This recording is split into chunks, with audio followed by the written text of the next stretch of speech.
So, Elijah. Yesterday we looked at how he saw Ahab for the second time and demanded that the people be summoned to the top of Mount Carmel, along with the prophets of the other gods. And we looked at the preparation for the sacrifice and the spectacular failure of the prophets of Baal to bring the fire down on their sacrifice that Baal did not hear. Not surprising, is it? But there was no answer, there was no response.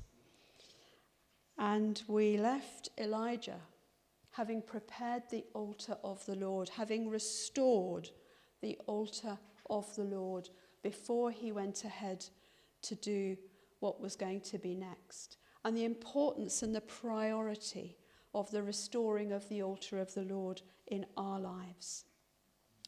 So I'm going to read two sections from 1 Kings 18 today, and I'm going to start with 1 Kings 18 verses 33 to 41. So this is Elijah. He arranged the wood, cut the bull into pieces, and laid it on the wood. Then he said to them, "Fill 4 large jars with water and pour it on the offering and on the wood." "Do it again," he said, and they did it again. "Do it a 3rd time," he ordered, and they did it the 3rd time. The water ran down the altar and even filled the trench. At the time of sacrifice, the prophet Elijah stepped forward and prayed. That's the phrase we talked about yesterday, at the time of sacrifice. So it was that rhythm of prayer in the Jewish day. At the time of sacrifice, the prophet Elijah stepped forward and prayed, "Lord, the God of Abraham, Isaac, and Israel, let it be known today that you are God in Israel and that I am your servant and have done all these things at your command. Answer me, Lord. Answer me so that these people will know that you, Lord, are God and that you are turning their hearts back again." Then the fire of the Lord fell and burned up the sacrifice, the wood, the stones, and the soil, and also licked up the water in the trench. When all the people saw this, they fell prostrate and cried, "The Lord, he is God, the Lord, he is God." Then Elijah commanded them, "Seize the prophets of Baal, don't let anyone get away."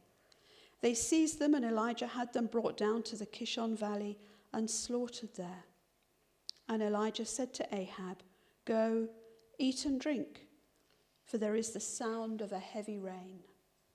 So I'm going to talk about that bit and then read the next little bit and talk about that bit.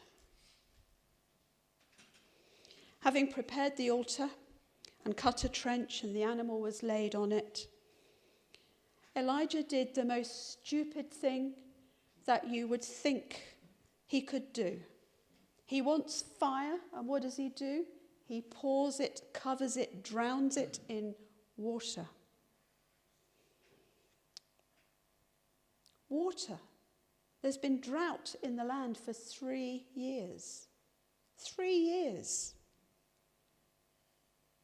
Where's all that water come from?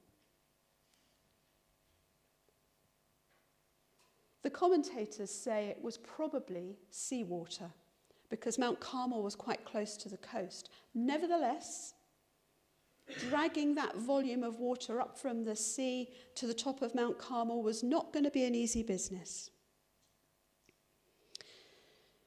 F.B. Meyer, a commentator of note who has quite a lot to say about Elijah, says this, and I found this quite a challenging quote: "Few of us have the faith of Elijah.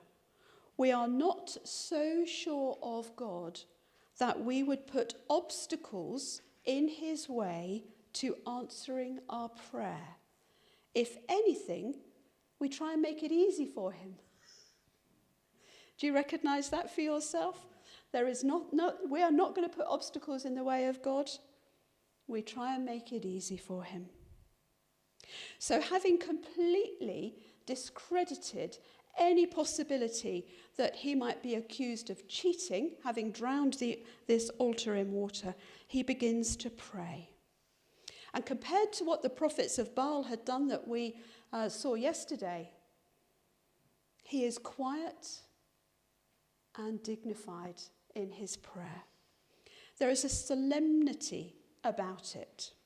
It's not all the ranting and raging and bloodletting of the prophets. First of all, he acknowledges the sovereignty of God and that he, Elijah, is his servant. It seems that the lessons in the desert and with the widow in Zarephath, the lessons of humility, have been well learned. He acknowledges obedience to God's command, and then he gives the reason for the prayer. Answer me, Lord, so that these people know that you are Lord and that you're turning their hearts back again. How would you be praying at this point if that were you on Mount Carmel? Send the fire, Lord, burn it up. You know, we would probably go out of our way to demand that the fire falls. He doesn't even mention the burning of the sacrifice. He doesn't mention it at all. He doesn't mention fire. He doesn't desire or demand action. He simply wants the people to see that God is God and that God is glorified. That's his prayer. And it's a simple prayer, and I'm not one for saying we've got to follow this as a formula. But there's simplicity in it, there's humility in it, there's faith in it. How often when we pray are we tempted to tell God what to do, when to do it, how to do it, in elaborate detail?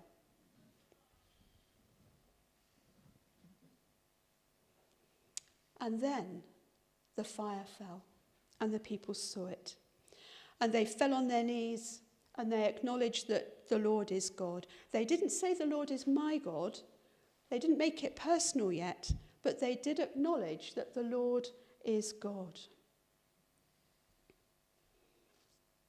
We need the fire of the Lord too, don't we?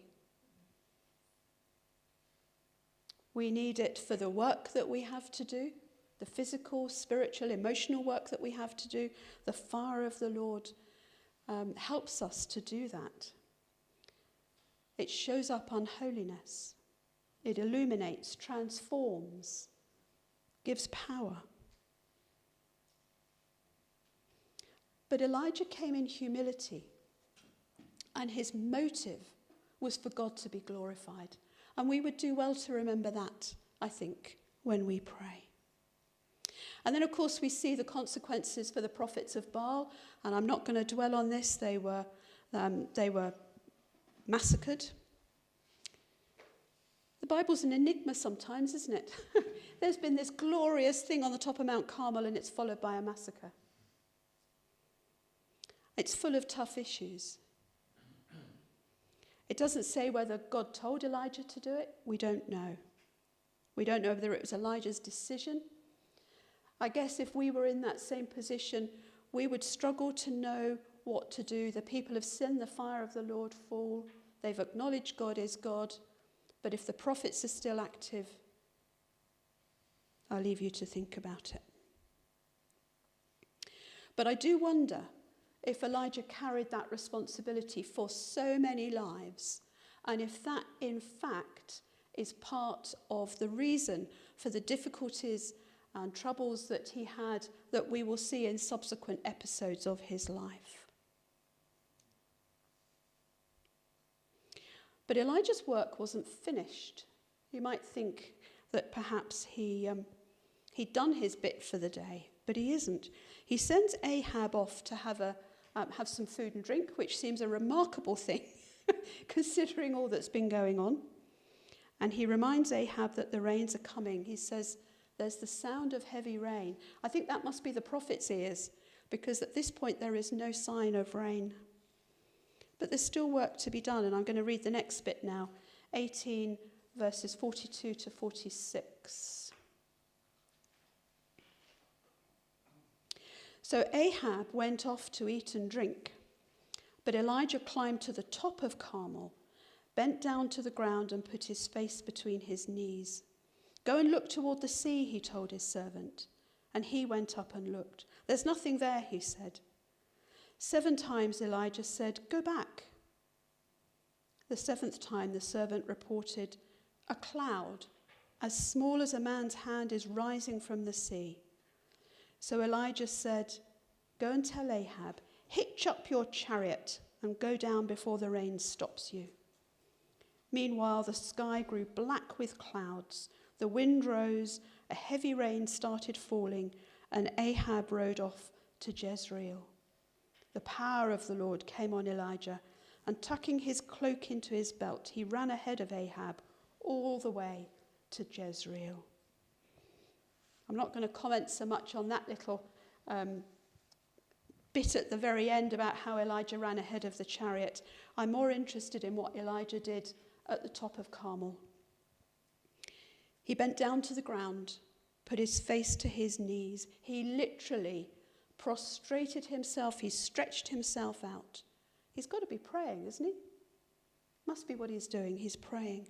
And it would be tempting to think that after all Elijah's done, the fire's fallen, the sacrifice has been consumed, that all he has to do now is sit back and wait for God to fulfill his promise. That would be right, wouldn't it? The rain to come. He's done what God asked him to do. He's gone to Ahab and told him the rains are going to come and commanded the people to meet on the top of the mountain. They've done that. They've burned the sacrifice. Job done, isn't it? Job done. Because the promise was conditional to Elijah. Go and show yourself and I will send rain. Job done. Except that the work of prayer was not finished, it seems. He's not just sitting back waiting for God to do the rest. He behaves as though there are still conditions to be met. He still knows that there is a work of prayer.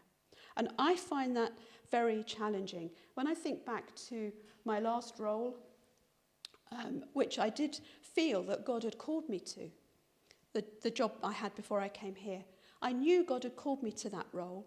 He had called me 10 years, it was a long time, before I actually got there. And I accepted the calling. But when I think about it now, with a little bit of shame, I have to say, did I pray about it much? Did I pray about it at all? Not a great deal, I don't think. I felt God had called me, it would happen, I didn't know when. Now and again I'd think about it, now and again I'd perhaps pray about it, I dreamt about it. But I didn't do the work of prayer that I think probably was required. And when I started in that role, I met quite a lot of problems. And as I look back on it now, I don't think the timing of when I got there would have altered. I think I probably still would have waited 10 years. I don't think it would have been that I'd have got there quicker had I prayed it. But I do wonder if the experience that I had when I started there would have been different. And I suspect that that would be the case. F.B. Meyer again, he says, God's promises are given not to restrain us, i.e. not to stop us praying, but actually to incite us to prayer. They show the direction in which we may ask and the extent to which we may expect an answer. Challenging.